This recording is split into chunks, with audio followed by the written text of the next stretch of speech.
Hello RBCians, a very good morning to you all. Today we are going to start with a new chapter that is reproduction in organism. सबसे पहले मैं आपको बता दूं कि ये चैप्टर बहुत इम्पॉर्टेंट है। बोर्ड एग्ज़ाम्स में अक्सर इस चैप्टर से क्वेश्चन आते रहते हैं, जैसे कि पिछले साल एग्ज़ाम में भी बहुत सारे क्वेश्चंस रिपीट हुए थे और क्वेश्चंस का लगातार आना मतलब ये चैप्टर अपने आप में बहुत ज़्यादा इम्पॉर्टेंट है। तो सबसे पहले हम कोशिश करते हैं कि इस चैप्टर को पूरा डिटेल समझें और उसके बाद इससे जितने भी क्वेश्चंस हैं उस क्वेश्चंस पे भी हम काम करेंगे। हमारी वीडियोस जो है वो आपको कंटिन्यू करते हुए हम इस चैप्टर को आगे बढ़ाएंगे।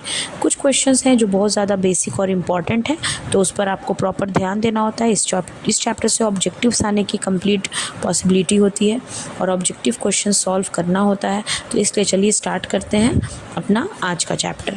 तो हमारा जो फर्स्ट चैप्टर है स्टूडेंट, ये चैप्टर अपने आप में बेसिक है और इम्पॉर्टेंट है।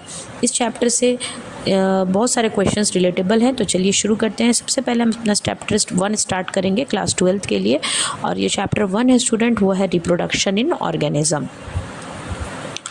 तो रिप्रोडक्शन इन ऑर्गेनिज्म एनसीईआरटी का पहला चैप्टर है जो कि काफ़ी इम्पॉर्टेंट है, क्योंकि इससे क्वेश्चंस बोर्ड एग्ज़ाम में अभी भी रिलेट करेंगे। ठीक है, तो रिप्रोडक्शन इन ऑर्गेनिजम्स के बारे में हम बात करते हैं। ये बहुत इम्पॉर्टेंट चैप्टर है। ओके, तो देखिए ऑर्गेनिजम्स का मतलब होता है जीव। ठीक है, जीव जिसमें जीवन हो, जो जीवित हो। तो ज़मीन पर रहने वाले कोई भी ऐसे ऑर्गेनिज्म जिनके अंदर अपने जैसा जीवन देने की कैपेसिटी है, जो ज़िंदा है, जो लिविंग है, उनको हम जीव कहते हैं। तो जीव का मतलब होता है सजीव, यानी कि जीवित, जिसके अंदर जीवन हो और जो अपनी सभी प्रक्रियाओं को प्रॉपरली कर रहा हो। तो जीवित रहना ऑर्गेनिजम्स के अंदर इम्पॉर्टेंट है, क्योंकि जीवित रहने के बाद ही वो अपने जैसे संतान को दुनिया में ला सकते हैं और आगे बढ़ सकते हैं। और जो स्टूडेंट्स हमारा कॉन्सेप्ट है ऑर्गेनिजम्स को लेके, तो वो हर तरह के होते हैं। अब बात करते हैं रिप्रोडक्शन के बारे में। रिप्रोडक्शन का मतलब होता है प्रजनन। तो प्रजनन क्या होता है? बार बार अपने जैसे ऑर्गेनिजम्स को पैदा करना। अगर आप बार बार अपने जैसे ऑर्गेनिजम्स को दुनिया में ला रहे हैं तो इसी को हम कहते हैं प्रजनन, यानी कि रिप्रोडक्शन। तो रिप्रोडक्शन जो होता है उससे हम नई संतान को दुनिया में लाते हैं, अपनी पीढ़ियों को कंटिन्यू कर पाते हैं, अपनी जनरेशन्स को आगे बढ़ाते हैं। तो ये प्रजनन जो है, यही है आपके लाइफ में जीवन काल को आगे बढ़ाने का एक प्रॉपर रास्ता।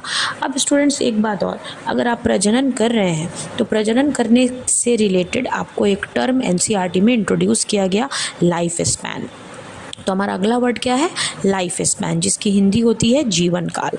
तो आखिर ये जीवन काल क्या है? तो जीवन काल का मतलब हमारा जो जीवन हमें मिला है, जितने समय में हम अपने जीवन को गुजार रहे हैं, वो हमारा जीवन काल है। तो यानी कि बेसिकली हम ये कह सकते हैं कि अगर हमारा जो जन्म हुआ उस वक्त से लेकर हमारी जो प्राकृतिक मृत्यु नहीं हो जाती है, उसके बीच तक के समय को हम जीवन काल कहते हैं। यानी कि जीवन काल की परिभाषा देनी हो तो हम लिख सकते हैं कि ये हमारे बर्थ से लेकर डेथ के बीच तक का समय है। यानी कि बर्थ से लेकर डेथ तक जो भी इवेंट, जो भी समय आप गुजार रहे हैं, वो आपका जीवन काल होता है। ठीक है, तो ये जो जीवन काल है, यही हमारा जीवन काल हमें अपने जैसे संतान को लाने के लिए मिला है, ताकि हम अपनी पीढ़ी को आगे लेके बढ़ते रहें। अब जीवन काल अगर हमारे पास है तो इसकी कुछ अवस्थाएं बताई गई हैं, कुछ स्टेजेस बताई गई हैं। फॉर एग्जांपल, जन्म से लेकर मृत्यु तक आपके जीवन को 3 स्टेज में बेसिकली बांट दिया गया है, और उस 3 स्टेज में से जो पहली स्टेज है स्टूडेंट, वो पहली स्टेज है चाइल्ड एज, यानी कि बाल अवस्था। ठीक है, तो ये जो बाल अवस्था होती है, इस समय बचपना जिसको हम कहते हैं, और हमारा जो सबसे छोटा स्टेज होता है, सबसे प्राथमिक स्टेज जो होता है, काफ़ी छोटे होते हैं हम, हमारे बॉडी के अंदर अभी गैमेट्स बन रहे होते हैं, धीरे धीरे डेवलपमेंट हो रही होती है, उसको हम चाइल्ड फेज कहते हैं। जैसे फॉर एग्जांपल नंबर 2 पे आइए, ये है आपके यौन अवस्था के बाद शुरू होने वाला फेज़, जिसमें आपके जनन का काल शुरू हो जाता है। यही वो स्टेज है जहाँ पर आप अपने जैसे संतान को दुनिया में ला सकते हैं, जिसको हम कहते हैं रिप्रोडक्टिव फेज़। ठीक है, तो ये जनन फेज़ है। इस फेज़ में ही हर एक जिंदा ऑर्गेनिज्म अपने जैसे ऑर्गेनिजम्स को पैदा करता है और अपने जैसी कोशिका बनाता है, ताकि उसका जीवन काल आगे बढ़ता रहे। और जैसे ही हम इस फेज़ को पूरा करते हैं, हमारा तीसरा फेज़ शुरू हो जाता है, दैट इज़ वृद्ध अवस्था, सुसुप्त अवस्था, सेंसेंट फेज़। ठीक है। हिंदी में सेनेसेंट फेज को कहते हैं सुसुप्त अवस्था। अगर टफ हिंदी देखी जाए तो इसको हम सुसुप्त अवस्था कहते हैं, लेकिन ऐसे हम इसको नॉर्मली वृद्ध अवस्था भी, ओल्ड एज भी कह सकते हैं। ठीक है, तो ये 3 अवस्थाएं हमें हमारे जीवन काल से जोड़ रही हैं और जोड़ेंगी। तो इस तरह से हमारे जीवन काल में इन 3 अवस्थाओं की इनलिस्टिंग की गई है। स्टूडेंट्स, अगर हम चाइल्ड फेज प्लांट में बात करते हैं तो प्लांट में इसको वेजिटेटिव फेज कहा गया है। वेजिटेटिव फेज का मतलब होता है कायिक अवस्था, जिसमें पौधे अपनी काया का निर्माण करते हैं। धीरे धीरे उनके जड़, तने, उनकी पत्तियां जो होती हैं वो धीरे धीरे विकास करना शुरू करती हैं। धीरे धीरे ये विकसित होते चले जाते हैं। उसी तरह से अगर हम एनसीईआरटी में देखें तो चाइल्ड फेज के लिए एक नया टर्म इंट्रोड्यूस किया गया, जुवेनाइल फेज। तो बाल अवस्था को हम जुवेनाइल फेज भी बुलाते हैं। तो this is also called juvenile phase. Okay, तो ये हमारा जुवेनाइल फेज हो गया। तो जनन अवस्था डायरेक्ट शुरू नहीं होती। जनन अवस्था के लिए भी आपको 3 फेजेस इंट्रोड्यूस करना पड़ता है। आपके बॉडी में 3 फेज जनन अवस्था से भी रिलेटेड है, क्योंकि जनन अवस्था ही वो टाइम है जिसमें आप अपने जैसी संतान को पैदा करते हैं और उसका विकास करते हैं। तो जनन अवस्था में जो सबसे पहली स्टेज है स्टूडेंट, वो है निषेचन से पहले की अवस्था।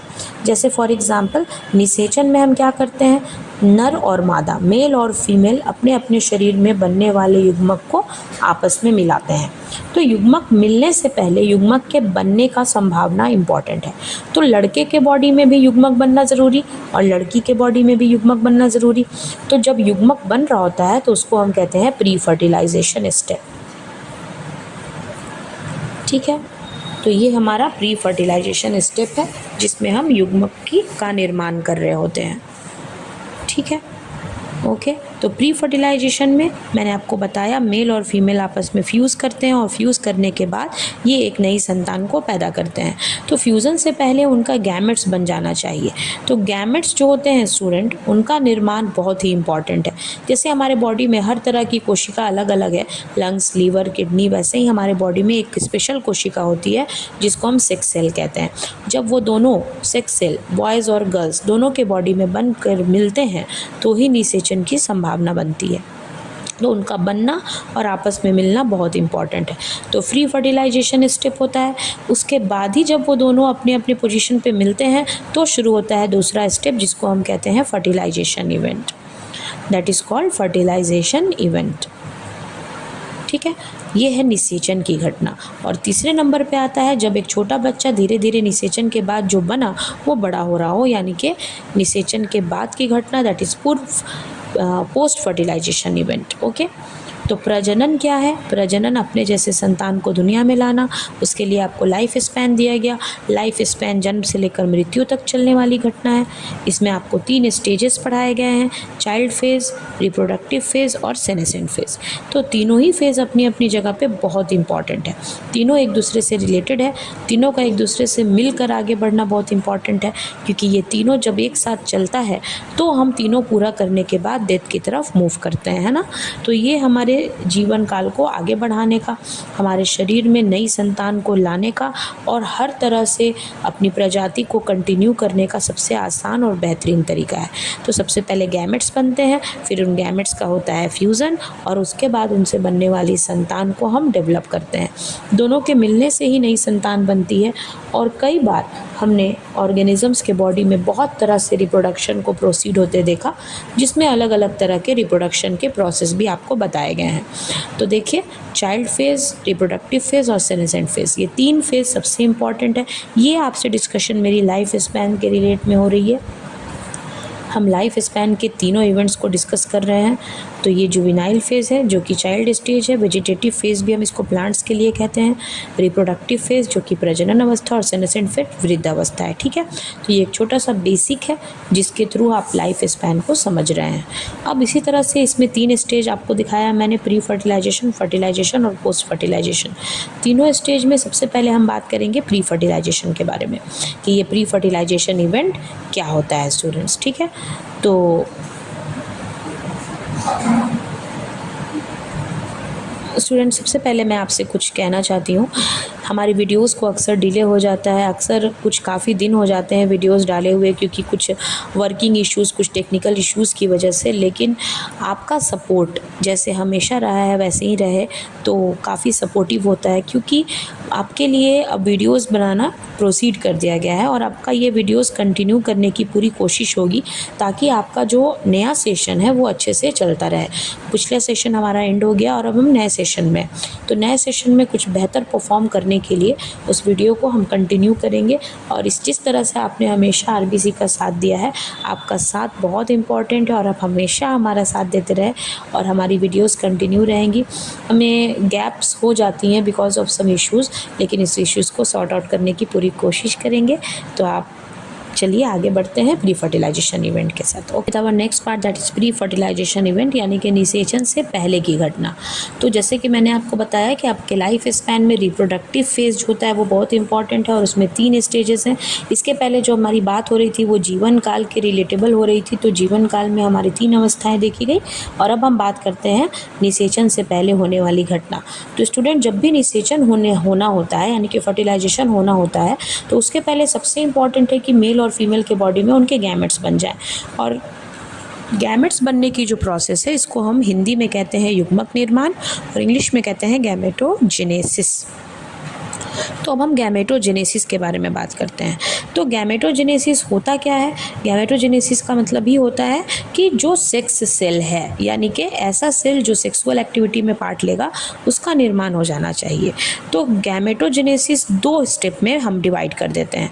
सबसे पहले स्टेप होगा मेल के बॉडी में। सपोज कीजिए कि एक मेल है तो उसके बॉडी में जो उसका सेक्स सेल होता है, जो उसका गैमेट होता है, उसको हम कहते हैं स्पर्म, यानी कि शुक्राणु। शुक्राणु उनके बॉडी का गैमेट है। गैमेट स्टूडेंट बहुत इंपॉर्टेंट है। गैमेट को याद रखने के लिए आप एक टर्म यूज़ कर सकते हैं, दैट इज़ सेक्स सेल। तो ये होते हैं मेल के शरीर में पाए जाने वाले युग्मक। और जब लड़कों के बॉडी में शुक्राणु का निर्माण होता है, यानी कि मेल गैमेट बनता है, तो इस प्रोसेस को हम कहते हैं स्पर्मेटोजेनेसिस, यानी कि शुक्राणु जनन। तो शुक्राणु का बनना बहुत इंपॉर्टेंट है। और शुक्राणु जब लड़कों के बॉडी में बनता है तो उनके बॉडी में यौन अवस्था पूरी हो जाती है। तो स्टूडेंट्स, गैमेट एग्जैक्टली होते क्या हैं? गैमेट्स जो होते हैं वो हैप्लॉइड होते हैं, यानी कि अगुणित, जिनको हम एन लेटर से दिखा रहे हैं। जैसे कि आप सबको पता है कि किसी भी नर या मादा के शरीर में 46 गुणसूत्र होता है, लेकिन उस 46 गुणसूत्र में से 23 हाफ जो होता है वो गुणसूत्र सेक्स सेल में होता है। क्यों? क्योंकि सेक्स सेल आधा जो होता है वो फादर से आता है और आधा जो होता है वो मदर से आता है। तो जब दोनों का 23 गुणसूत्र मिलता है तो बच्चों में 46 गुणसूत्र का निर्माण हो जाता है। तो हाफ हम लेते हैं माँ से और हाफ हम लेते हैं फादर से। दोनों के गैमेट्स को मिलाकर हम एक नया संतान ऑर्गेनाइज करते हैं और उसके शरीर में 46 गुणसूत्र पूरे हो जाते हैं। इसलिए गुणसूत्र को, यानी कि जो हमारे गैमेट्स होते हैं, सेक्स सेल होते हैं, वो अगुणित होते हैं। तो स्पर्म में आता है हाफ नंबर ऑफ गैमेट, और स्पर्म बनने की जो प्रोसेस है students, that process is called, Hindi में हम उसको कहते हैं शुक्राणु जनन और इंग्लिश में हम उसको कहते हैं स्पर्मेटोजेनेसिस। तो ये हो गया हमारा स्पर्मेटोजेनेसिस। ठीक उसी तरह से लाइक सिमिलर अगर हम फीमेल की बात करें तो फीमेल बॉडी में जो हमारे गैमेट्स होते हैं, उन फीमेल गैमेट को हम कहते हैं ओवम या अंडाणु, और ओवम बनने की जो प्रक्रिया होती है उसको हम कहते हैं अंडाणु जनन, और इंग्लिश में हम इसको कहते हैं oogenesis। तो स्पर्मेटोजेनेसिस और oogenesis ये 2 प्रक्रियाएं हैं जो हमारे रिप्रोडक्टिव स्टेज में प्री फर्टिलाइजेशन इवेंट का हिस्सा है। निषेचन से पहले युग्मक निर्माण हो जाना चाहिए, और युग्मक जो जहाँ बने वो युग्मक हैप्लॉइड होते हैं, क्योंकि उन्हें मिलकर डिप्लॉयड होना होता है, द्विगुणित होना होता है।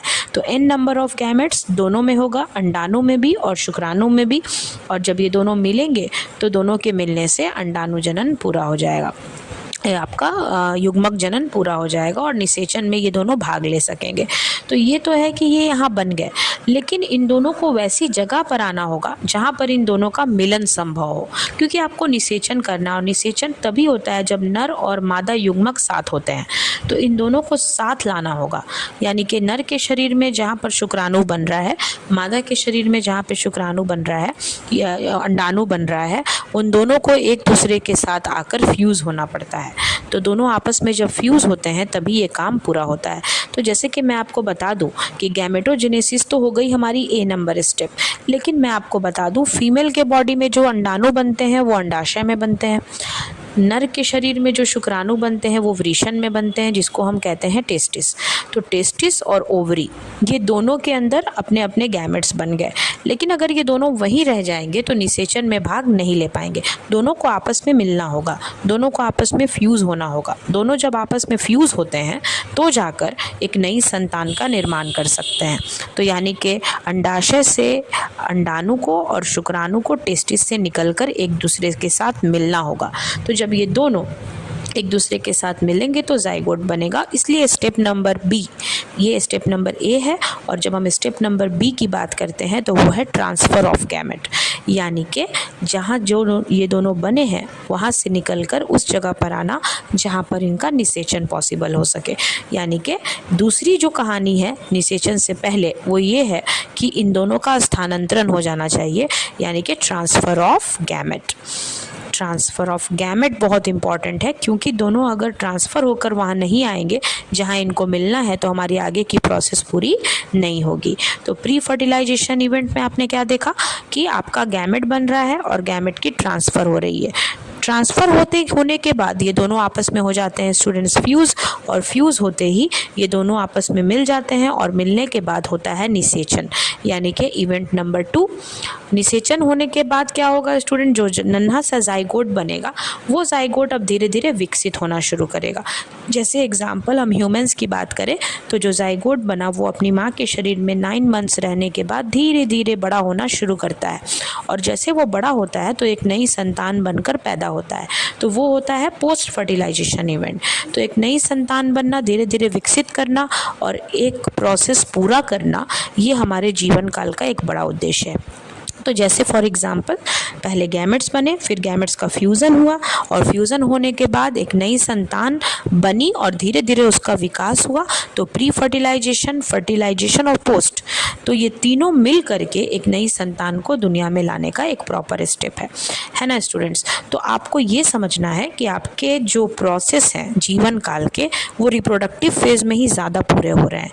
रिप्रोडक्टिव हमारा दूसरा पार्ट है, वो होगा हमारा सेक्सुअल रिप्रोडक्शन। तो एसेक्सुअल और सेक्सुअल ये दो हो गए हमारे रिप्रोडक्शन के पार्ट, ठीक है। तो एसेक्सुअल और सेक्सुअल रिप्रोडक्शन जो है वो ऑर्गेनिजम्स के बेस पर है। तो स्टूडेंट आखिर ये समझना तो बहुत आसान होता है कि सेक्सुअल में तो दोनों मिल गए और एक नई संतान आ गई, लेकिन एसेक्सुअल प्रोसेस होता क्या है। एसेक्सुअल प्रोसेस को समझने के लिए हम क्या समझें, तो स्टूडेंट्स हमारे एसेक्सुअल प्रोसेस में सबसे इंपॉर्टेंट है कि इनके पास तो एक ही कोशिका होती है और उसी एक कोशिका में इनका सब कुछ डिपेंड है। तो उस एक कोशिकीय ऑर्गेनिज्म यानी कि यूनिसेलुलर ऑर्गेनिज्म में अलैंगिक जनन को पूरा करना आसान नहीं होता। इनमें लोअर ग्रुप के ऑर्गेनिजम्स होते हैं, ये यूनिसेलुलर होते हैं, इनके पास एक ही कोशिका है और उसी एक कोशिका में से इनको बांटना होता है। तो इसका मतलब है कि जैसे एक रोटी है तो आप एक रोटी के 10 टुकड़े करते हैं तो वो 10 टुकड़े सेम टू सेम है। तो कहने का मतलब यानी कि एसेक्सुअल रिप्रोडक्शन यूनिसेलुलर में होता है, जिनको हम लोअर ग्रुप ऑफ ऑर्गेनिजम्स भी कहते हैं, यानी कि निम्न वर्ग के जो जंतु होते हैं उनमें अलैंगिक जनन देखा गया है, ठीक है। तो ये लोअर ग्रुप ऑफ ऑर्गेनिजम्स में होता है। तो स्टूडेंट इनके पास कोशिका एक ही है, इसी एक कोशिका से इनको अपने जीवन की सारी प्रक्रिया करनी है। तो ये क्या करते हैं, अपनी एक कोशिका को ही बांटना शुरू कर देते हैं, यानी कि इसी एक कोशिका को बांट कर ये अपने जैसी संतान को दुनिया में ले आते हैं, यानी कि इनका जो प्रोसेस है वो है सेल डिवीज़न। तो इनके शरीर का जो जनन है वो कोशिका विभाजन पर आधारित होता है। ये कोशिका विभाजन करते हैं और कोशिका विभाजन से ही अपनी नई संतान को लाने का प्रयास करते हैं। स्टूडेंट उसी तरह से अगर हम सेक्सुअल की बात करें तो सेक्सुअल रिप्रोडक्शन जो होता है हमारा वो मल्टी सेलुलर ऑर्गेनिजम्स में देखा गया है, that occurs in multi cellular organisms and in higher group of organism. तो इसमें हायर ग्रुप्स के ऑर्गेनिज्म होते हैं जिनके अंदर कैपेसिटी होती है फ्यूज़न की, फर्टिलाइजेशन की, इनका अपना सेपरेट सेक्स ऑर्गन्स होता है। जैसे इनके बॉडी में इनका लीवर, किडनी, लंग्स सब कुछ है, ठीक उसी तरह से इनके बॉडी में इनके सेक्स ऑर्गन्स भी होते हैं और सेक्स ऑर्गन्स की मदद से ये आपस में फ्यूज़न करते हैं और फ्यूज़न करके नए ऑर्गेनिजम्स को दुनिया में बर्थ देते हैं।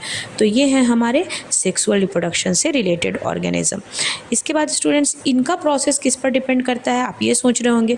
तो एसेक्सुअल तो सेल डिवीज़न करता है, लेकिन जो सेक्सुअल वाले हैं उन्हें सेल डिवाइड करने की ज़रूरत नहीं है, ये डिपेंड है फर्टिलाइजेशन पर। तो इनके अंदर जो रिप्रोडक्शन की विधि है वो क्या है स्टूडेंट, दैट इज़ फर्टिलाइजेशन। तो ये निषेचन के माध्यम से, फर्टिलाइजेशन के माध्यम से अपना रिप्रोडक्शन पूरा करते हैं। ठीक है, तो ये है फर्टिलाइजेशन की प्रोसेस। फर्टिलाइजेशन में ये अपने सेक्स सेल को आपस में फ्यूज़ करके एक न्यू ऑर्गेनिजम्स को पैदा कर देते हैं।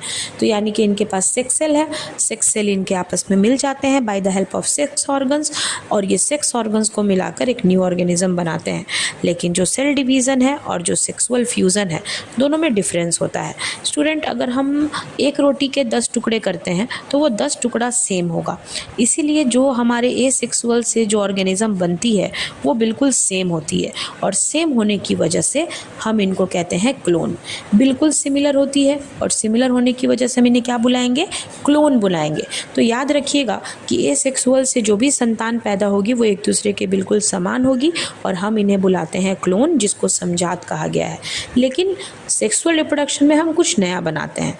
तो एसेक्सुअल में सिमिलैरिटी देखी गई और उसकी वजह से वो सब सेम है, क्योंकि मैंने आपको एग्जांपल दिया कि एक से ही सेल डिवीज़न हो रहा है, एक रोटी है उसके 10 टुकड़े भी किए जाएं तो वो आपका बिल्कुल सेम होगा, उसमें कोई डिफरेंसेस आपको देखने के लिए नहीं मिलेगी।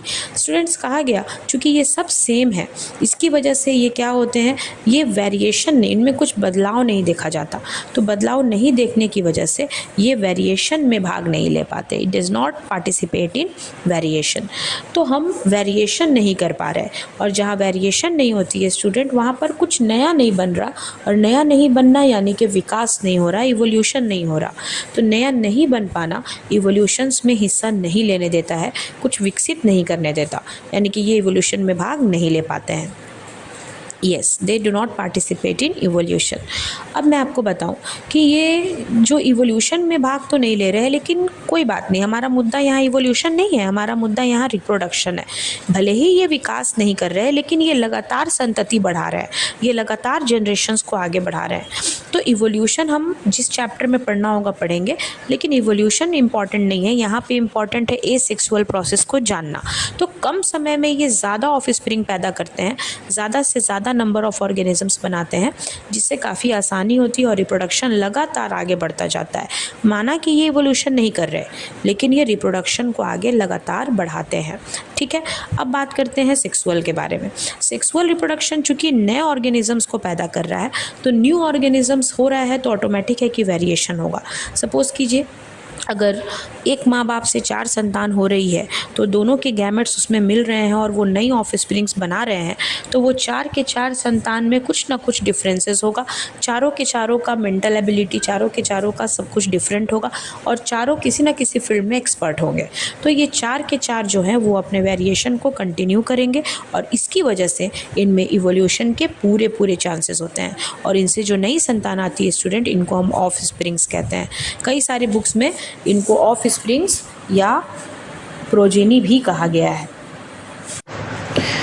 ओके, तो इस तरह से वेरिएशंस में हिस्सा नहीं लेना और वेरिएशन के अलावा कंटिन्यू करना जनरेशन को, ये बहुत इंपॉर्टेंट है। तो सेक्सुअल और एसेक्सुअल रिप्रोडक्शन दोनों के थ्रू हम अपने रिप्रोडक्शन प्रोसेस के थ्रू न्यू ऑफस्प्रिंग्स को, न्यू प्रोसेस को कंटिन्यू कर रहे हैं। ठीक है, अब हम धीरे धीरे बढ़ते हैं आगे। तो इस तरह से एसेक्सुअल और सेक्सुअल 2 मोड होता है रिप्रोडक्शन का, और इस दोनों मोड के थ्रू हमारी जो ऑफस्प्रिंग्स है वो डेवलप होती है और वो आगे बढ़ रही है।